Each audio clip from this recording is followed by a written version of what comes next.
Assalamualaikum warahmatullahi wabarakatuh. Oke, perkenalkan nama saya Sadam Agung Sudewo, mahasiswa Universitas Cyber Asia, program studi PJJ Informatika, kelas IT 202. Pada kesempatan ini, izinkan saya mewakili kelompok 6 pada program mata kuliah Pendidikan Pancasila untuk mempresentasikan tugas eh, kedua ya tentang eh, supremasi hukum, di mana kelompok 6 ini terdiri dari kami dari atas nama Kuntari, Natasha Aurelia Rahmadini, Muhammad Nasiruddin Albani, Saddam Agung Sudewo, Jody Soluna Manopo, Raka Febriza Rasendria, Muhammad Al-Fadila Rifai, Abdul Rahman Jamil, Nesa Valentina, dan Ahmad Akil Khairun Nazar. Sebelumnya, saya ingin menyampaikan kepada Bapak dosen, mohon izin bahwa di kelompok kami ada dua orang yang mengalami kendala atau trouble internal atas nama Natasha Auralia Rahmadini dan Muhammad Nasiruddin Albani. Mohon izin Pak, untuk kedua orang ini di kelompok kami untuk tidak bisa ikut hadir dalam presentasi tugas ini. Dan mungkin nanti kami akan meminta yang bersangkutan untuk menghubungi Bapak untuk konfirmasi dan memohon izin kepada Bapak secara langsung. Oke, terima kasih. Baik, saya akan mulai untuk membuka tugas presentasi tentang supremasi hukum. Oke, di sini kami akan membahas tentang beberapa poin. Di sini terlihat ada 5 poin yang akan kita bahas. Yang pertama adalah landasan Pancasila, yang kedua adalah supremasi hukum, yang ketiga kejahatan negara, yang keempat peran badan peradilan, dan yang kelima terakhir stabilitas bangsa dan bernegara. Oke, selanjutnya adalah landasan Pancasila. Di sini adalah Pancasila sebagai dasar negara Indonesia berfungsi sebagai landasan ideologis, filosofis, dan normatif yang mengatur kehidupan berbangsa dan bernegara. Supremasi hukum yang tercermin pada semua sila di Pancasila. Itulah landasan Pancasila. Oke, selanjutnya slide berikutnya adalah supremasi hukum yang akan dibawakan oleh Jody. Kepada Jody disilakan. Jadi, supremasi hukum adalah asas bahwa hukum menduduki kedudukan tertinggi dan harus diterima sebagai acuan dalam segala hal, termasuk dalam menangani masalah sosial dan politik. Hal ini menjamin seluruh individu dan kelompok tanpa terkecuali harus mematuhi peraturan perundang-undangan yang berlaku guna menjamin keadilan dan ketertiban dalam masyarakat. Rule of law merujuk pada upaya mempertahankan dan mewujudkan kewibawaan hukum sebagai otoritas tertinggi dalam masyarakat. Artinya hukum harus diakui dan diterima sebagai standar pengaturan dan kontrol atas perilaku seluruh individu dan kelompok, termasuk pemerintah dan aparat keamanan. Selanjutnya, kejahatan negara. Kejahatan negara adalah kejahatan yang dilakukan atas nama atau dengan kerjasama pemerintah. Jenis-jenis kejahatan negara yaitu pelanggaran HAM, korupsi, dan penyalahgunaan wewenang. Selanjutnya, peran badan peradilan, pemberdayaan peradilan dan lembaga penegak hukum bertujuan untuk meningkatkan kembali kepercayaan masyarakat terhadap peran dan citra lembaga peradilan dan lembaga penegak hukum seperti pengadilan, kejaksaan, kepolisian, dan penyidik pegawai negeri sipil lainnya sebagai bagian dari upaya mewujudkan upaya supremasi hukum dengan dukungan hakim dan aparat penegak hukum lainnya yang profesional, berintegritas, dan bermoral tinggi. Selanjutnya akan dilanjutkan oleh Mas Alfa. Silakan. Stabilitas berbangsa dan bernegara. Negara hukum dapat memberikan suatu kontrol sosial dalam kehidupan masyarakat, di mana aktivitas yang dilakukan penguasa dapat dikontrol agar tidak melakukan tindakan sewenang-wenang dalam melaksanakan tugasnya, serta masyarakat dapat lebih mudah memantau kegiatan yang dilakukan oleh pemerintah, apakah kegiatan yang dilakukan pemerintah tersebut sudah sesuai undang-undang atau tidak. Kasus pembunuhan pelajar SMP Afif Maulana. Kasus pembunuhan pelajar SMP Afif Maulana mengguncang publik. Kejadian ini menimbulkan keprihatinan dan pertanyaan tentang keamanan dan keadilan bagi anak-anak di Indonesia. Kronologi kejadian. 1. Malam kejadian. Afif Maulana, pelajar kelas 8 SMP, ditemukan tewas di sebuah gang dekat rumah. Tanda-tanda kekerasan terlihat di tubuh korban. 2. Penyelidikan awal. Polisi melakukan olah TKP dan memeriksa saksi rekaman CCTV di sekitar lokasi kejadian. Jadi, 3. Penangkapan tersangka. Beberapa hari kemudian, polisi menangkap 2 orang pelaku yang diduga terlibat dalam pembunuhan. Selanjutnya,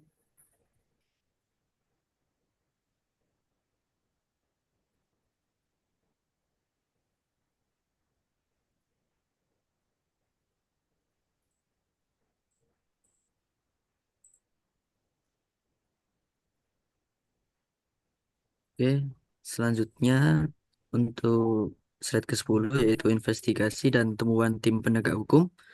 Motif pembunuhan yaitu hasil investigasi menunjukkan motif pembunuhan terkait dendam pribadi. Pelaku mengaku sakit hati karena Afif terlibat perselisihan dengan salah satu dari mereka. Barang bukti. Polisi menemukan beberapa barang bukti di tempat kejadian seperti senjata tajam dan pakaian pelaku. Bukti ini diperkuat dengan keterangan saksi dan hasil olah TKP. Selanjutnya proses hukum. Kedua tersangka diajukan ke pengadilan dan dijerat dengan pasal tentang pembunuhan berencana. Mereka terancam hukuman penjara seumur hidup. Next. Dampak dan reaksi masyarakat.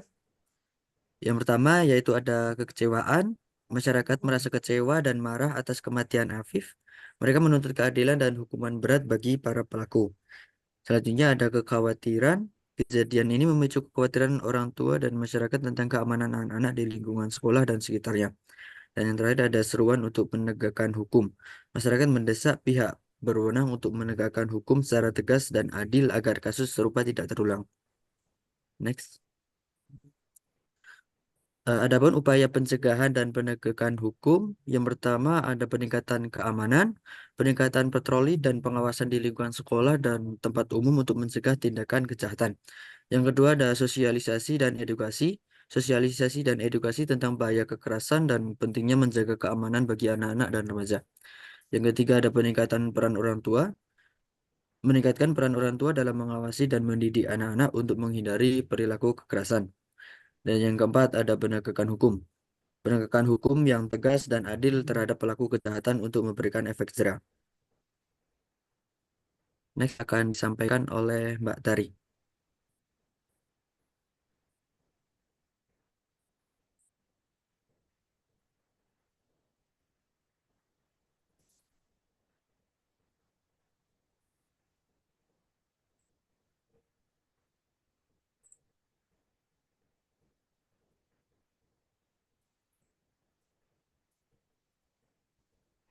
Oke, kasus penyalahgunaan wewenang di Kementerian Pertanian.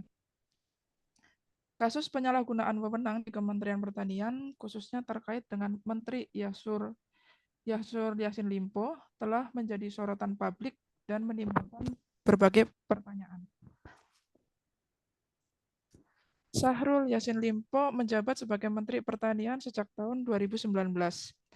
Karir politik dari Syahrul Yassin Limpo yaitu memiliki pengalaman panjang di dunia politik, pernah menjabat sebagai Gubernur Sulawesi Selatan selama 2 periode.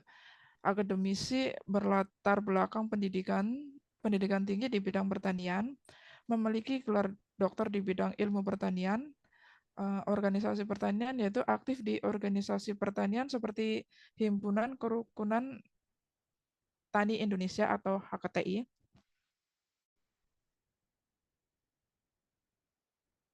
dugaan penyalahgunaan wewenang, yaitu kasus dugaan penyalahgunaan wewenang ini terkait dengan dugaan korupsi dan penyimpangan dalam program Kementerian Pertanian. Pengadaan pupuk diduga terdapat ketidaktransparan dan penyimpangan dalam pengadaan pupuk subsidi.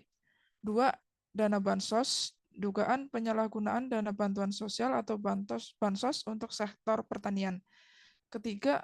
Pengelolaan anggaran. Terdapat dugaan penyelewengan dan pemborosan dalam penggunaan anggaran Kementerian Pertanian. Selanjutnya akan dijelaskan oleh Nesa, silakan.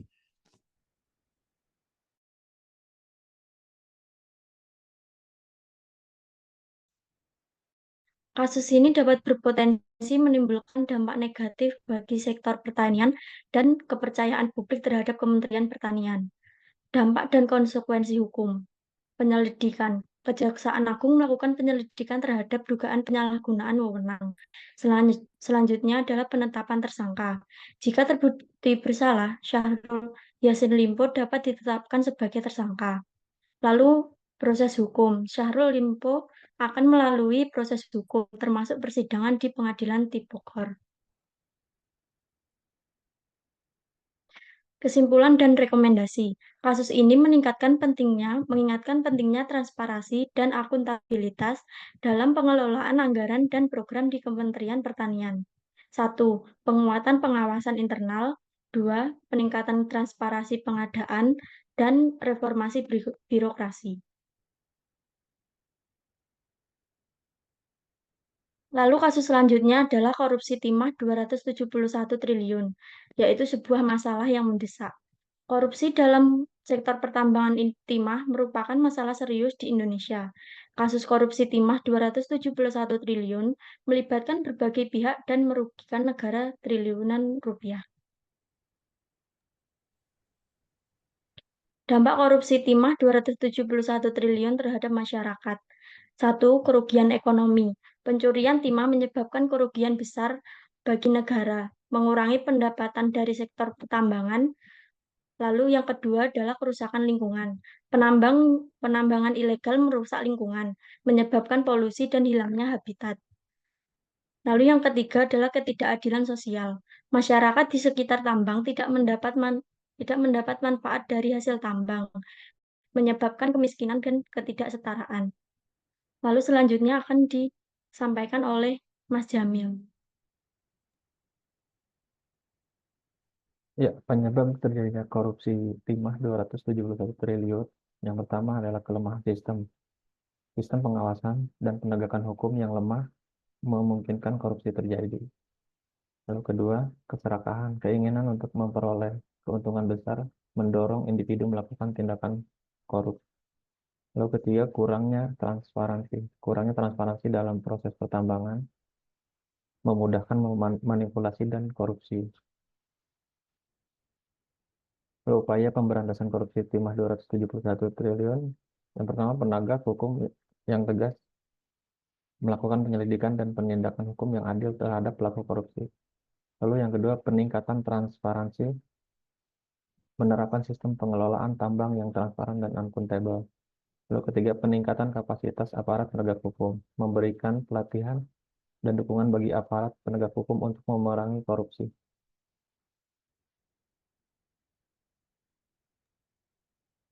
Lalu peran masyarakat dalam mencegah korupsi timah 271 triliun.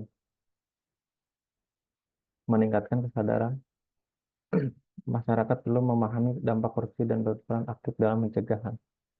Lalu kedua, melaporkan tindakan korupsi. Masyarakat harus berani melapor tindakan korupsi kepada pihak berwenang. Menjadi pengawas, masyarakat dapat mengawasi proses pertambangan dan melaporkan jika menemukan ketidakberesan. Lalu selanjutnya akan dibawakan oleh Bang Akil.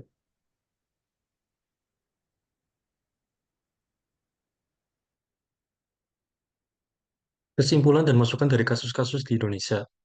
Beberapa kasus korupsi, penyalahgunaan wewenang, dan pelanggaran HAM yang terjadi di Indonesia menunjukkan perlunya penegakan hukum yang adil dan transparan untuk mencegah terjadinya tindak pidana serupa di masa depan.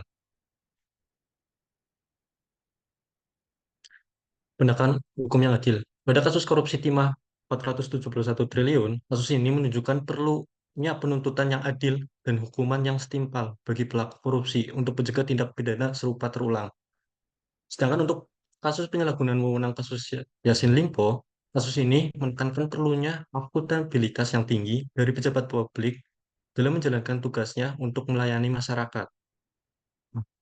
Yang kasus selanjutnya yaitu pelanggaran HAM kasus terbunuhnya Afif Maulana. Kasus ini menuntut penyelidikan yang transparan dan penghukuman yang adil bagi oknum polisi yang terlibat untuk memulihkan kepercayaan publik. Peran masyarakat dan media. Yang pertama, pengawasan masyarakat. Masyarakat memiliki peran penting dalam mengawasi dan melaporkan tindak pidana yang terjadi. Yang kedua, peran media. Media massa berperan vital dalam menyoroti dan mengungkap kasus-kasus korupsi, penyalahgunaan wewenang, dan pelanggaran HAM. Yang ketiga, keterlibatan publik. Partisipasi aktif masyarakat dalam mendukung penegakan hukum yang adil dan transparan juga sangat diperlukan.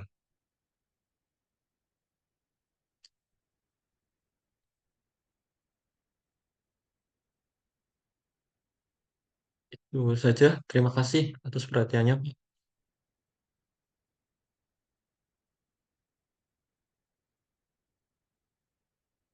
Langkah pemerintah. Yang pertama, integritas aparatur negara.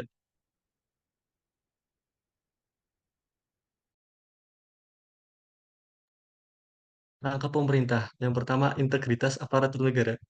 Pemerintah harus meningkatkan integritas dan akuntabilitas dari aparatur negara melalui pelatihan, pemantauan, dan sanksi yang tegas. Yang kedua, sistem pengawasan.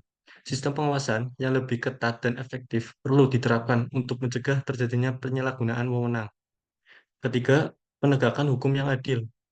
Pemerintah harus memastikan proses hukum yang adil dan transparan untuk semua kasus tanpa pandang bulu.